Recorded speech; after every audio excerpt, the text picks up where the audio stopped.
11월 17일 별미 큐티입니다.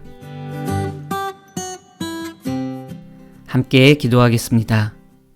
사랑의 하나님, 오늘도 우리에게 새날을 허락하여 주시고 주님 말씀과 함께하는 삶이 되게 해주시니 감사합니다.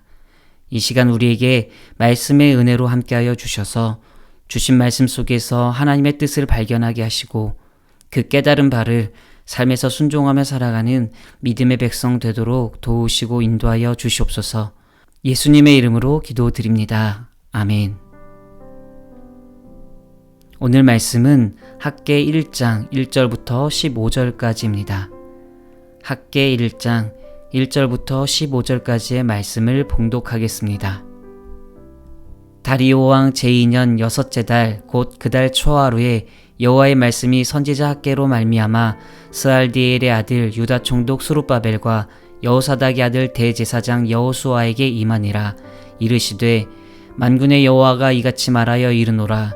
이 백성이 말하기를 여호와의 전을 건축할 시기가 이르지 아니하였다 하느니라. 여호와의 말씀이 선지자 학개에게 임하여 이르시되 이 성전이 황폐하였거늘 너희가 이때에 판벽한 집에 거주하는 것이 옳으냐. 그러므로 이제 만군의 여호와가 이같이 말하노니 너희는 너희의 행위를 살필지니라. 너희가 많이 뿌릴지라도 수확이 적으며 먹을지라도 배부르지 못하며 마실지라도 흡족하지 못하며 입어도 따뜻하지 못하며 일꾼이 삭슬 받아도 그것을 구멍 뚫어진 전대에 넣음이 되느니라. 만군의 여호와가 말하노니 너희는 자기의 행위를 살필지니라. 너희는 산에 올라가서 나무를 가져다가 성전을 건축하라. 그리하면 내가 그것으로 말미암아 기뻐하고 또 영광을 얻으리라. 여호와가 말하였느니라. 너희가 많은 것을 바랐으나 도리어 적었고 너희가 그것을 집으로 가져갔으나 내가 불어버렸느니라. 나 만군의 여호와가 말하노라. 이것이 무슨 까닭이냐. 내 집은 황폐하였으되 너희는 각각 자기의 집을 짓기 위하여 빨랐음이라. 그러므로 너희로 말미암아 하늘은 이슬을 그쳤고 땅은 산물을 그쳤으며 내가 이 땅과 산과 곡물과 새 포도주와 기름과 땅의 모든 소산과 사람과 가축과 손으로 수고하는 모든 일에 한재를 들게 하였느니라. 스알디엘의 아들 스룹바벨과 여호사닥의 아들 대제사장 여호수아와 남은 모든 백성이 그들의 하나님 여호와의 목소리와 선지자 학개의 말을 들었으니 이는 그들의 하나님 여호와께서 그를 보내셨음이라. 백성이 다 여호와를 경외하며 그때의 여호와의 사자 학개가 여호와의 위임을 받아 백성에게 말하여 이르되 여호와가 말하노니 내가 너희와 함께하노라 하니라. 여호와께서 스알디엘의 아들 유다 총독 스룹바벨의 마음과 여호사닥의 아들 대제사장 여호수아의 마음과 남은 모든 백성의 마음을 감동시키심에 그들이 와서 만군의 여호와 그들의 하나님의 전 공사를 하였으니 그때는 다리오 왕 제2년 여섯째 달 24일이었더라. 아멘. 오늘 본문 말씀은 하나님의 백성이 바벨론 포로에서 예루살렘으로 돌아온 지 약 16년이 지난 시점, 다리오 왕 제2년 여섯째 달 초하루에 학개 선지자를 통해 주신 하나님의 말씀입니다. 이스라엘 백성은 고레스 왕의 칙령으로 예루살렘으로 돌아와 성전 재건을 시작했는데요. 하지만 성전 재건을 시작하고서 얼마 지나지 않아 성전 재건이 중단되었습니다. 그렇다면 왜 성전 재건이 중단되었느냐? 당시에 사마리아 사람들의 방해가 있었고 또 여러 정치적인 어려움과 이스라엘 백성의 무관심으로 인해서 성전 재건이 중단되었습니다. 그리고 성전 재건이 중단된 채 약 16년의 시간이 흐르게 되었습니다. 그런데 이렇게 성전 재건이 중단되었을 때 이스라엘 백성이 뭐라고 말했냐면 이렇게 이야기했습니다.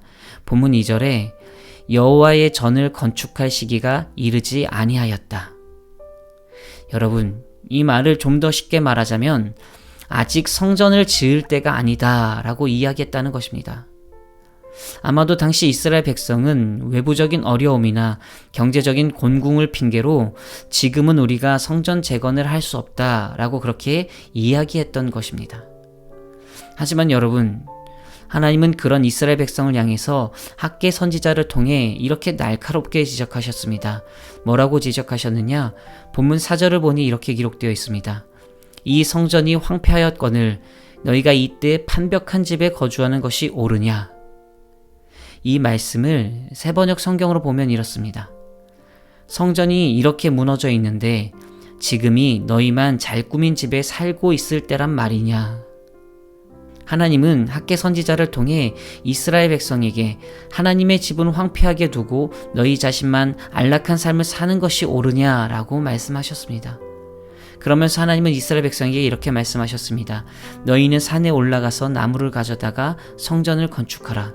그리하면 내가 그것으로 말미암아 기뻐하고 또 영광을 얻으리라. 사랑하는 성도 여러분, 우리는 오늘 이 학개서의 말씀을 통해 함께 생각해 볼 수 있는 믿음의 교훈이 하나 있는데요. 그것이 무엇인가 하면 바로 삶의 우선순위를 회복하라는 것입니다. 삶의 우선순위, 인생의 우선순위를 바르게 세우라는 것입니다. 그 우선순위를 자기 자신에게 두지 말고 하나님께 두어야 한다는 것. 하나님이 우리의 그 무엇보다 가장 먼저가 되어야 한다는 것. 이것이 바로 오늘 본문 말씀을 통해 우리가 얻을 수 있는 믿음의 교훈입니다. 여러분, 바벨론 포로에서 돌아온 이스라엘 백성이 성전 재건을 시작하고서 얼마 지나지 않아 하나님을 위한 일을 멈추었습니다. 왜 멈추었느냐? 물론 당시에 여러 정당한 이유들이 있었겠지만 그러나 그 많은 이유들 중에서 가장 큰 이유는 이스라엘 백성이 시선을 하나님에게서 자기 자신에게로 옮겼기 때문입니다. 쉽게 말해 하나님을 위한 일보다 먼저 내가 먹고 사는 문제, 나의 편안함을 추구하기 시작했기 때문입니다.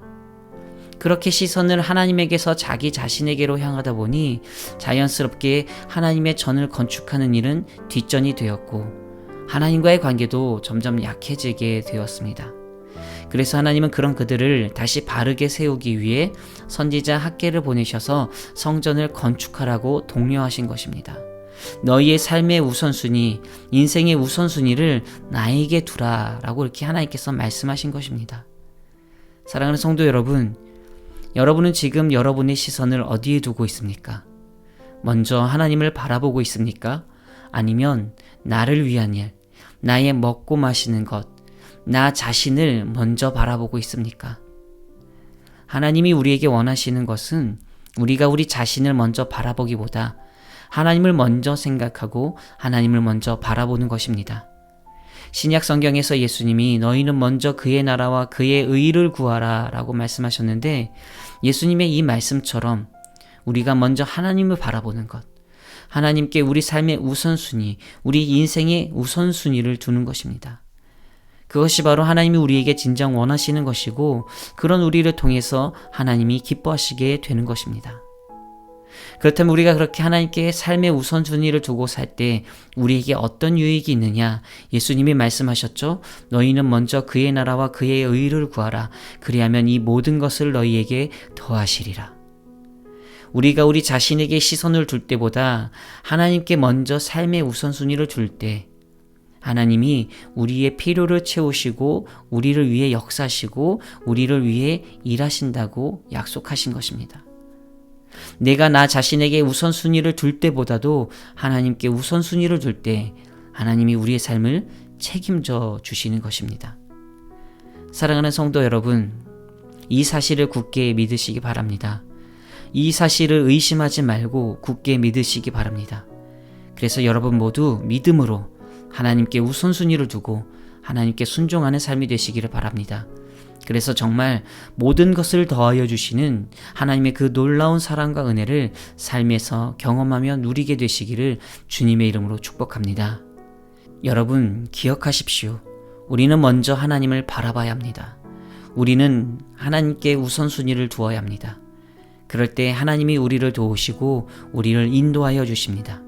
세상이 줄 수 없는 기쁨과 만족, 감사와 은혜로 우리의 인생을 풍성하게 채워주십니다. 그러니 오늘 이 시간을 통해 다시 한번 하나님께 내 삶의 우선순위를 두겠다고 다짐하고 결단하는 여러분 모두가 되시기를 간절히 소망합니다.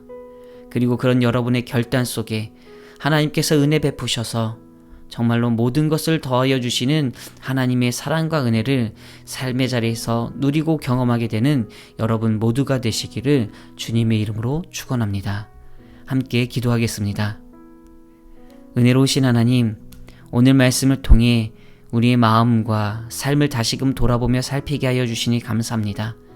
하나님, 오늘 주신 말씀의 교훈처럼 우리가 하나님께 우선순위를 두고 살아가는 믿음의 삶이 되게 하여 주시옵소서. 나 자신에게 우선순위를 두는 삶이 아니라, 내 유익을 먼저 구하는 삶이 아니라 하나님의 나라와 하나님의 의를 먼저 구하는 삶이 되게 하여 주시옵소서. 하나님의 뜻을 먼저 구하며 그렇게 하나님께 내 삶의 초점을 맞춰서 하나님을 기쁘시게 드리는 그런 아름다운 믿음의 삶을 살아가는 우리 모두가 되게 하여 주시옵소서. 간절히 소망하오며 예수님의 이름으로 기도드립니다. 아멘. 계속해서 묵상과 기도로 나아가겠습니다.